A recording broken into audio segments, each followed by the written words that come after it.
Welcome to our study. It's always a joy to see you. We're going to the Orient in our lesson today, to the great nation of Japan. I have visited Japan first in 1935 and have been going back to Japan, including a few days ago, many, many times. So I have a very close feeling and relationship for Japan. We are on television in Japan, and we work with missionaries in Japan, supporting and helping them. So we are vitally interested in the people of Japan knowing the truth of God. They are a very strong people, and the Orient will always bear the marks of Japan and its civilization upon them. The religion of Japan has a lot to do with the people of that land. So we're going to study a home religion, a Shinto. Now, Shintoism can very quickly move into Buddhism. In fact, they have a saying over there that you can live a Buddhist, but you always die a Shintoist.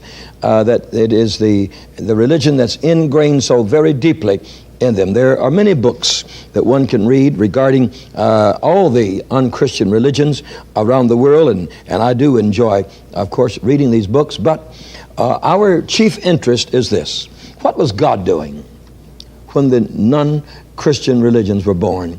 Was God trying to help those people? Was God doing anything for them at all? And if He was, what was God doing? And that, to me, is very significant, because we accept God as the God of the universe. He is not a God of just some people. He is a God of the universe. Now, when we go into Shintoism here, and we will read the Word of God first and showing you how it came into being, but what we would like to show you on the big dispensation map is this. It's located in the Orient. We've shown you that on the great globe. And now over here, we can show you how this great religion came into its being. We always have to begin in the beginning, where God created the heavens and the earth. That is absolutely necessary. Then we go into the first dispensation of human life, and that has to do with the state called innocence. We don't know how long man lived in this state. Could have been millions of years, could have been 3 days. I mean, there is no record of this. We will know when we get to heaven. It ended and completed and collapsed in what we call the fall of man. And when man deliberately and volitionally said, I will not serve God, I will do as I please, and obeyed the voice of the serpent, and fell from God's grace and was expulsed from the Garden of Eden. Then God began what is called the dispensation of innocence, a conscience. They moved from innocence into conscience. Here God dealt with the conscience of man. And they had his altar. Abel's altar was there. And during this dispensation, we find that man rebelled against God and didn't want to serve God. And finally, the flood came. God spoke to Noah and said, I will send a flood of waters upon the earth, because man will not serve me, and I will destroy the sinners that I might keep the good, because God made a promise back in Eden. He said, now, I will send a deliverer. And for 4,000 years, God was busy sending that deliverer. And so all the world was one at the time of the flood. Then we come into the time of human government here, which was one of the short dispensations between the flood and the Tower of Babel. About 4 or 5 generations is all the people there were during that time, much less than 500 years' time. And then from the Tower of Babel, we almost get to the area of promise, but there should be another little part here where the breaking up of the continents, where in the days of Peleg, God divided the mass of the land in the world. And then we begin in this area here called promise. Now, after the Tower of Babel, and after the division of the continents, that is when the religions of the Orient began to become apparent. And so all during this area here that we call the area of promise, all during this time that we call the area of the law, and right up into the coming of the Lord Jesus Christ, some of these major religions were already very forceful in this time. However, many of their doctrines and many of their beliefs have come in the last 2,000 years. In the last 2,000 years, between the time that Christ died and this church period of time that we are involved in at this moment. The church period runs all through what is called the dispensation of grace. It terminates in what is known as the Great tribulation time. And at the end of the great tribulation time, we come to the time that's called the millennial kingdom, when Christ shall reign upon this earth for 1,000 years. And after that time, we shall live with him and with God forever and ever in a new earth and a new heavens that he has prepared for those that love him. What was God doing at the time when these non-Christian religions were born, or a Judaic Christian type of religion? Would you just open your book there with me? Look at the book of Romans, and remember, this book of Romans was written to people that had been pagan. It was written to a people that had come out of idols, you see. and we're going to be studying the Roman gods and Grecian gods in one of our future lessons here. But God says this. Now listen. Because that which... Let's read verse 18. For the wrath of God is revealed from heaven against all ungodliness and unrighteousness of men who hold the truth in unrighteousness. Now, you see, you can know a truth and hold it in the basis of sins. You can, yes, there is a God, and live as if there isn't one. You can say, oh, God is good, and live as if he wasn't good. And they hold the truth, but they didn't hold it in righteousness. They held it in unrighteousness. It says, because that which may be known of God is manifest. That which may be known of God. You see, they can know God. It's possible to know God. Noah knew God. Abraham knew God. These men of the Bible did know God. And that was before you had these religions that we're talking about. For God showed it unto them. God has always been good. God reveals his truth to everyone. For the invisible things of him from the creation of the world are clearly seen. There is no need anywhere of anybody being a pagan. Absolutely not. Absolutely not. These things are clearly visible, and they are this way from the beginning of the world. God said they had not walked in ignorance, and they had done these things and created their gods and created their religions outside of the true God who created the heaven and earth because they wanted to. Well, because the devil tempted them, and they believed the devil and went after him. It says these things were clearly made, even the eternal power of the Godhead. They knew the mighty power of the Godhead, you see. And all these little gods that they have made, they knew better than this. You know, God told them it was better. But they violated God, and they rebelled against God. All heathen religions are actually and honestly and truly nothing but rebellion against the Most High God. For they are without excuse. Now you should underline the word in verse 20, because when God says it, you better believe it. They are actually without excuse. They are without excuse. As some Americans said, now listen, these people have had these religions since the dim, remote past, and we should leave them alone.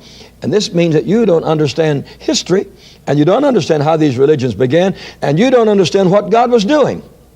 When God had men like Isaiah preaching, and God had men like Jeremiah preaching, God had men like Daniel prophesying, men like Ezekiel prophesying, people were supposed to listen. God was talking to man. And so God says here, they're without excuse. Because that when they knew God, now you see, if the Bible is true, then it's true. If they did know God one time, you go back to Noah, everybody knew God. You go back to the Tower of Babel, everybody knew God. You go back to the dividing of the continents, everybody knew God. But it says, because when they knew God, they glorified him not as God. And the next clause is very shaking. It says, and they were not thankful. They were not thankful. God wants us to be a thankful people. And they were not thankful, but became vain in their imaginations, and their foolish heart was darkened. Now that's the problem of every person that's non-Christian, is that he has a darkness inside of him. He is darkened. I have spoken to those people many times, and you're just like talking to a blank wall. They're darkened. Oh, you can talk business and things like that, and they know business and all. But you talk about God and about heaven and about the realities of eternity and where man came from, and immediately there's darkness there. Their conscience and their whole being is darkened. And look at verse 23. They changed the glory of the uncorruptible God into an image. That's where all your idols came from. They changed the glory. Now you got to believe the Bible. They changed the glory of this mighty God that you and I serve into an image made like unto a corruptible man. And worse than that, and to birds. Started worshiping birds. And then to four-footed beasts. They began to worship animals. And then to creeping things, snakes, and things like this that they worship. Therefore God And verse 24, now this is shaking. God gave them up to uncleanness through the lust of their hearts. And so they can imagine more gods. I saw a god there in Indonesia that had about 50 arms and hands. He had arms coming out of his chest. He had arms coming out of his arms. He had arms coming out of his sides, and had a hand on each arm. And as I look at this god here, like the handiest god I'd ever seen, but about 50 hands on him. And I spoke to the priest that was there showing us through, and I said, I see an accident here. He says, what is it? And I said, one of these hands fell off this god. And I says, I'm going to stand here for a moment. I'm sure it'll jump back on. He must be a powerful god with 50 hands. The priest shook his head and he said, no, sir. He said, I made that god out here in the workshop myself. He says, I'll have to repair that hand. And I looked at him and I took a hold of his shoulder, and through my interpreter I said, sir, I have something to tell you. My God made your gods. It shook him. He trembled from the top to the bottom. You see, he had come into reality with the God of gods. When I told him my God made his gods, that my God made the earth, it shook him there. And it's a moment that I can never forget. But these people deliberately made their own gods in order not to serve the true and the living God. And sin is to blame. They don't want to live right. They don't want to live clean. They don't want to have a clean God like the God of heaven. It says the lust of their hearts, they dishonor their own bodies. And paganism and heathenism, they had forms of immorality that you don't know much about. And they changed the truth of God into a lie. At the beginning, they knew the truth. They knew the truth of the flood. And every civilization on the face of this earth, there's the story of the flood. Even the Eskimos in Alaska have it. They say a bear saved them. And every one of them have a truth, but it's a perverted truth that they have. And it says they worship and serve the creature more than the Creator. You see, they got away from the Creator and got to the creature. Now we're going to take you to the land of the rising sun, to Japan. Their number one religion is Shintoism. It has for many years been the state religion of Japan, and this is more or less played down a little bit at the present time, excepting when they do have religion, Shintoism is their remaining state religion. And of course it consists of more than 65 million of their adherents, and very likely many more than that. And Shintoism is involved in the main with the Japanese people, the Japanese nation, because it has something to do with their nationalism, and also it has to do with their culture. The Shintoism is as old as the Japanese culture. It just grew up with them, and the things that it teaches has a lot to do with the Japanese way of life. The word Shinto means to way, or the way. It's the way to the gods, or the way to the spirits. And so Shinto means the way to the spirits. And so you say, I'm worshiping Shinto. I'm finding my way into the spirits, which also means that this has a very strong relationship to demon power. I've passed by little houses in Japan late at night, and inside the drums would be beating and the other instruments would be playing, and you'd feel a strange feeling go all through you and all over you, because they were in there actually worshiping spirits. They called it Shinto, of course, but they were worshiping spirits, and the power of the devil was so strong until you didn't want to be around that area. In Shinto worship, they worship nature. Very strongly they worship nature, and when you see beautiful little gardens, beautiful little trees, beautiful flowers, nature has a very strong relationship to the means of worship. And God has told us in the very beginning, we don't worship nature, we worship the one that created nature. His name is Jesus. We are not nature worshipers. We appreciate it. It's the gift of God to us, and we're the king of it. God said we have authority over it, but we do not worship nature. We worship the God that created nature. Also, and maybe the worst of these, is ancestor worship. They worship their ancestors. Now, this is very bad for the simple reason that a young person cannot hardly get converted to God, because when he does, that breaks him off from ancestor worship, and his parents say, well, who's going to pray to me after I'm dead? And the controversy that goes on over this is terrible.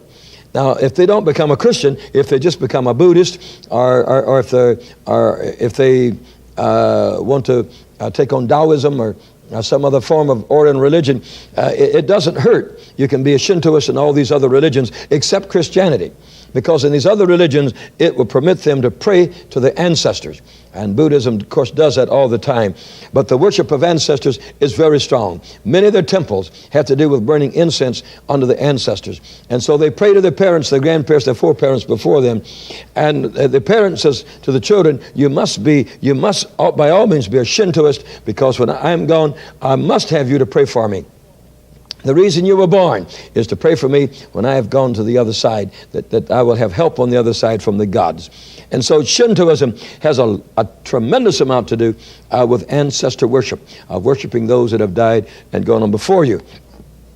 And as you saw during the last great war, Shintoism has a lot to do with the worship of ancient heroes. And when one of the men from Japan would sometimes before he would go out to war, he'd go to the temple there and worship the ancient heroes of Japan, and they got lots of them through their long history. And when they would come back from war, they'd go back to the temple there to offer worship to the heroes that helped them to come back. And so Shintoism has a lot to do with militarism. And when Japan was dazzling at its military height, Shinto was a religion that was right there with them, causing the emperor to be a god, and say that if you would commit suicide, that for the country, that you would become a god, of course, and would become deified. But it has a tremendous amount to do with the worship of ancient heroes. And many of the temples, what they're doing in there are worshiping these ancient ones that were great men in their day to raise up societies and to guide people.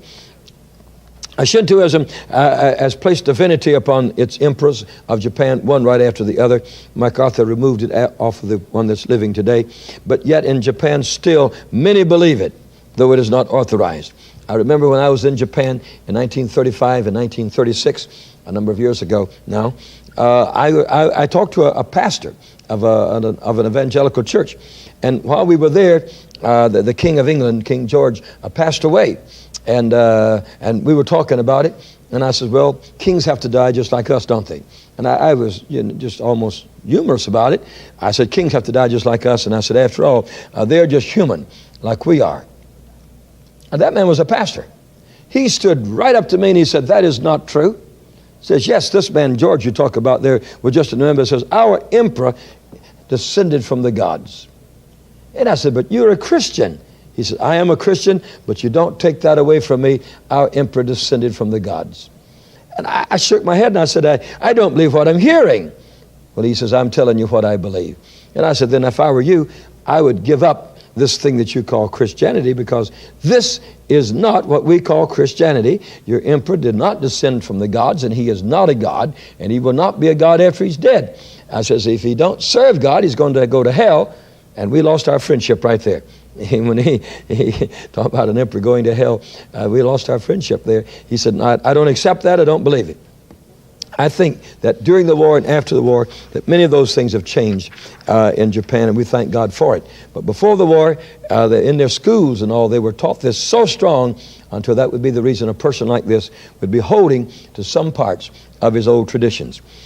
For sure, Shintoism is a different religion, and it's different this way. They have no special holy book that guides people. There are many sects of it, and they fight one another very, very, very, very often, oppose one another. Shinto worship involves rituals, elaborate rituals. We have been to their temples, all kinds of rituals that are most interesting just to look at. All kinds of customs. You do this, you do that, you do the other, and they put you into the groove, and they keep you in the groove to carry out the customs. Has to do with pilgrimages to holy places. They're always making a pilgrimage to this shrine, to that shrine. Shrines all over the nation where supposedly things happen that you can get power there, demon power, of course, and they're on these pilgrimage, going from shrine to shrine to shrine to shrine. And every time I'm in Japan, you see whole groups of children from schools, and they're always going to these shrines, and they have a teacher there telling them all about it and what happened there and so forth. And pilgrimage is one of the strongest things regarding Shinto, of taking groups of people and families there in order they might teach them Shintoism from the temples in that country. They do not worship just one god in Shinto. They worship many gods that they have in this religion. And it's I wouldn't want to say everything is a god, but I don't know how many gods they have, but they're loaded with gods.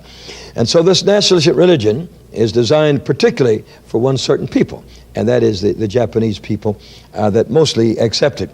The Shinto gods, they have the sun goddess, and maybe she's the number one ruler of heaven, and so they pray to this goddess, who's a sun goddess, and they have many others, of course. And their rituals that they sacrifice to the rice and the rice wine, which is the sake, to the gods, and in front of every home, almost inside of every house, there's a little shrine.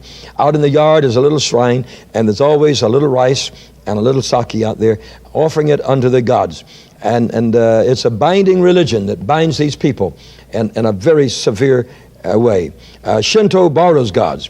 It borrows many traditions from Buddhism, from Confucianism. They can be both without any contradictions whatsoever in their own religion. So it becomes a very involved religion.